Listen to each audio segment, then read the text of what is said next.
matters of working hours for police officers, working conditions for security officers, and their mental health, particularly with incidences being reported of cases of police officers taking their own lives or lives of their colleagues or their families because of mental health challenges. That is a matter of great concern to us. The other issue that we want to look at critically in the entire coast region is the question of drug abuse and drug and substance abuse. We know that in the past also there has been a great challenge in this region in terms of drug abuse, and many young people have been affected.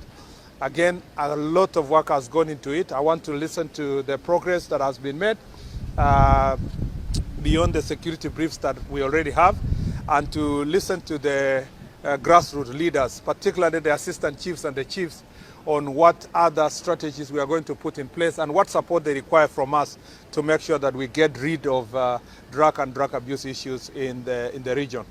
The other issue of great concern for us is land issues. Land issues in coast region is a matter of great concern, and it is an area that is causing conflict, particularly people who are invading private property of individuals in this region. My concern here is to make sure that from a security perspective, what are some of the areas of intervention that we can be able to help to resolve these land issues, or to ensure that these issues are being resolved through law and order, particularly court processes and alternative dispute resolution mechanism that is peaceful to keep our people safe. And some of these land issues have created conflict, and also conflict among communities. Pastoralists vis-a-vis those who are farmers has created conflict in areas like Taita Taveta and Tana River and Lamu. And so those are things that we are going to be discussing and find proper ways of resolving. Other than that, there are issues of service delivery, issues of immigration, issues of issuance of passports, issues that are related to registration of persons. Later, I will be visiting one of the centers where we are doing mobile registration. We want to, as many Kenyans, particularly the young people, as you know, recently we degazetted the fee, 300 shillings that was required for first registration for people to get IDs. That is an area that I'm going to see how we can then facilitate the mobile registration to get as many young people as possible getting their IDs and participating in decision making, and being able to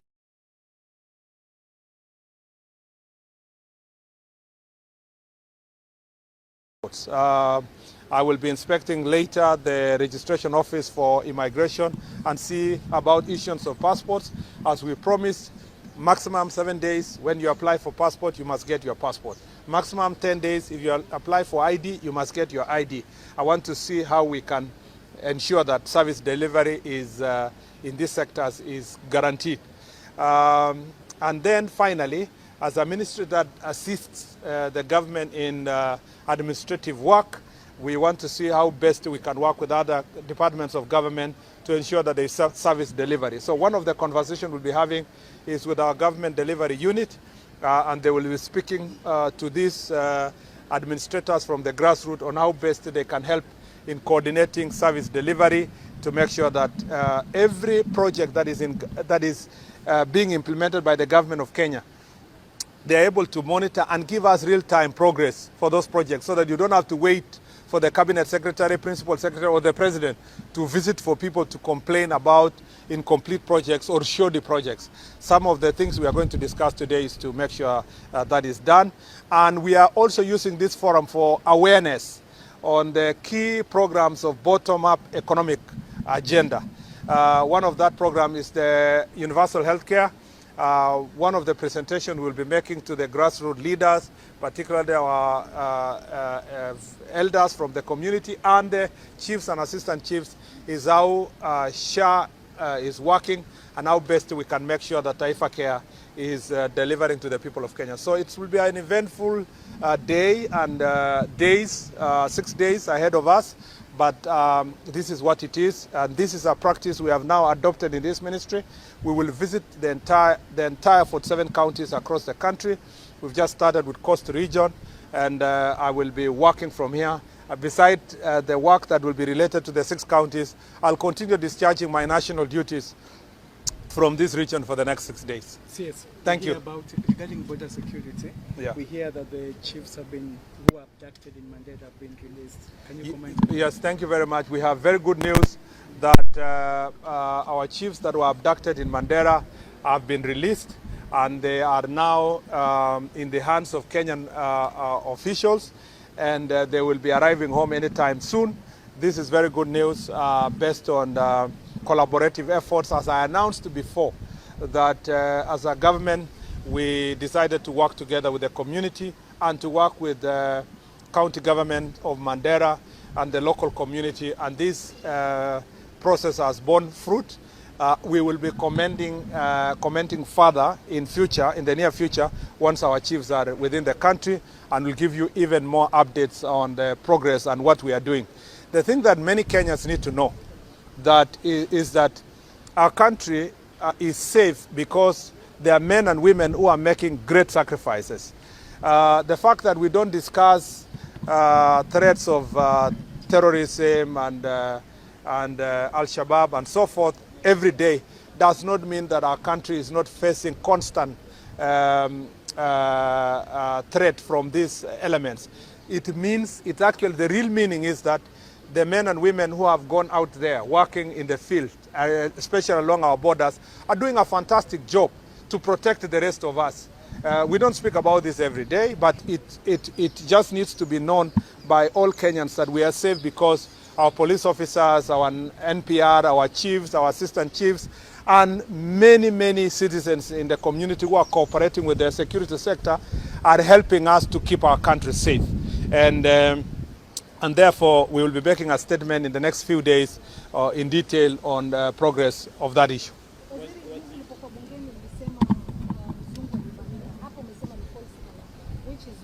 Umesema?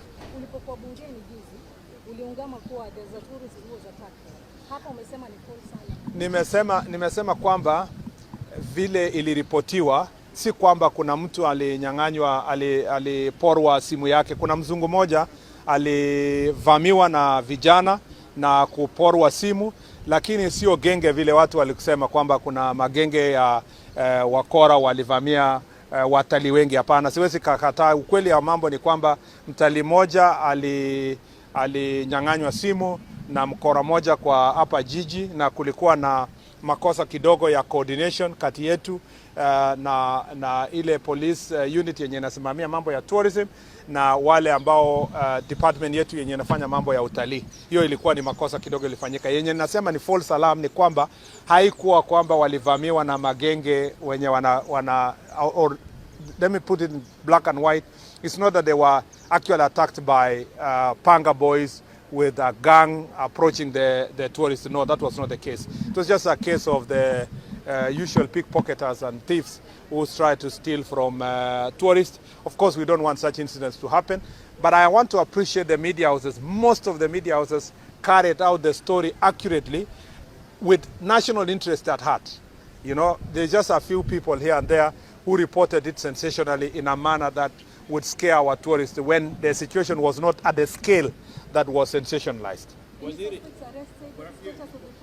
Yes, it's ongoing, not yet arrested. The suspects are not yet arrested, but again, our regional police commandant will be making reports in the few days, and if it happens at the time we are here, we will let you know.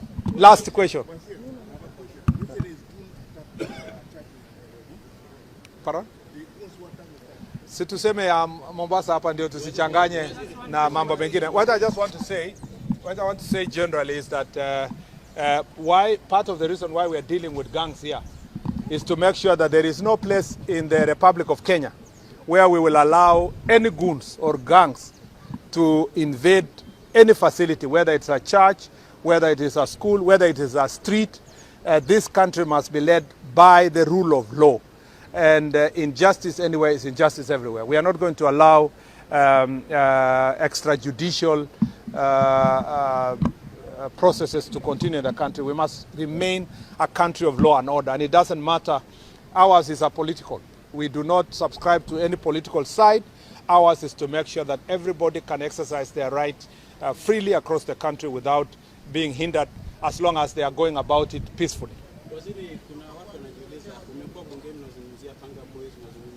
Al-Shabab. Je, hili kundi la Mungiki mbona wanaojiuza mbona kulizungumzia? Nilisema pengine hamkusikia vizuri, tumesema kwamba magenge yote nchini Kenya ukianzia hapa Panga Boys na hakuna vile tutawacha mtu yoyote. Tumesema kutoka hapa ile elements ya Mungiki, we want to instead to channel our youth to other government programs, housing, ICT hubs, among other interventions, including some of them to go back to TTIs. And I'm very happy with some county governments, including here in Mombasa, who have given these young people alternative training facilities to and support, financial support and bursaries, including members of parliament who have supported some of these young people to go to colleges and schools and TTIs so that they can get themselves something else to do than involving themselves in crime. We will speak more after the session. Thank you.